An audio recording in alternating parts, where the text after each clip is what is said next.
ప్రచార కార్యక్రమాలు ముగింపు దశకు చేరుకున్నాయి. సో నవీన్ యాదవ్ గారు మొత్తం మీద ఎట్టకేలకు ముగింపు దశకు ఈ ప్రచార కార్యక్రమాలు చేరుకున్నాయి కాబట్టి సో ఏ విధంగా ఇన్ని రోజులు ప్రచార కార్యక్రమాలు జరిగాయి, సో ప్రజాస్పందన ఏ విధంగా ఉంది వారి మాటలు చెప్పండి అన్న. ప్రచార కార్యక్రమాలు ముగింపు దశకు చేరుకున్నాయి, ఎట్లా ఉంది అసలు ప్రజాస్పందన?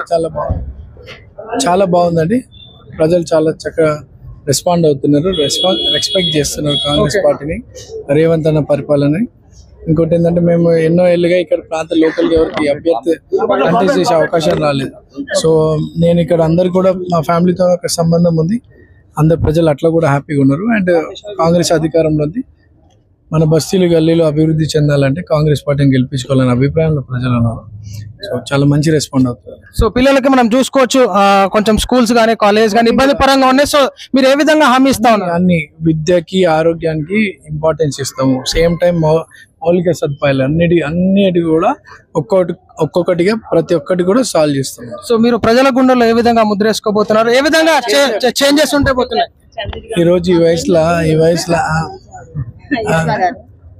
రోజు నేను ఈ వయసులో ఒక నేషనల్ పార్టీ నన్ను గుర్తించిందంటే మా ప్రజల గుండెల్లో ఉంటే అది గుర్తు చేసుకునే నాకు అవకాశం కల్పించారు పెద్దలంతా కూడా. సో ఈ ప్రాంతంలో ఎంత పేరు ఇక్కడనే కాదు ఎక్కడైనా సరే ఎంత పేరున్నా ఏదన్నా సరే అవకాశం రావడం ఇంపార్టెంట్. ఈరోజు కాంగ్రెస్ పార్టీ మా బస్తీ పిల్లలకి అవకాశం ఇచ్చిందని చాలా హ్యాపీగా ఉన్నారు ప్రజలందరూ కూడా.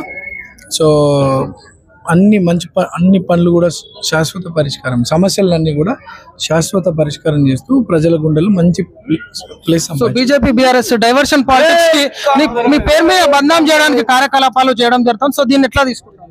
నేను వీటి గురించి ఆలోచించా. వాళ్ళు చెప్తే కూడా నమ్మే పరిస్థితుల్లో మా ప్రజలు లేరు.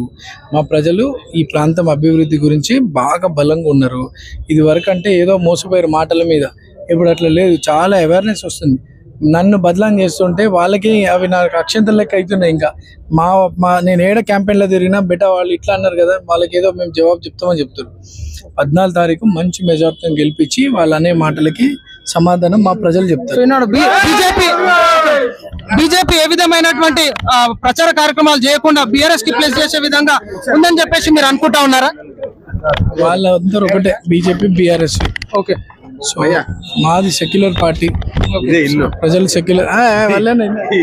సో ఇదే మనము చూడొచ్చు. మొత్తానికైతే నవీన్ యాదవ్ గారు ప్రచార కార్యక్రమాలు ముగింపు దశకు చేరుకున్నాయి. సో ఫస్ట్ నుంచి మొదలుకుంటే ఇప్పటి వరకు అయితే ఈనాడు ప్రజాక్షేత్రంలో ఉన్నటువంటి లీడర్ ఎవరు అంటే ఈనాడు ప్రజల దగ్గరికి వెళ్తే కూడా ఇదే మాట చెప్తున్నారు, ఈనాడు నవీన్ యాదవ్ అని చెప్పేసి. సో ఎక్కడికి వెళ్ళినా గానీ హస్తం గుర్తుకే అవుతా అని చెప్పేసి. సో మొత్తం మీద అయితే బీజేపీ అభ్యర్థి అయితే లంకల దీపక్ రెడ్డి గారు ఉన్నారో మొత్తం మీద చూసుకోవచ్చు.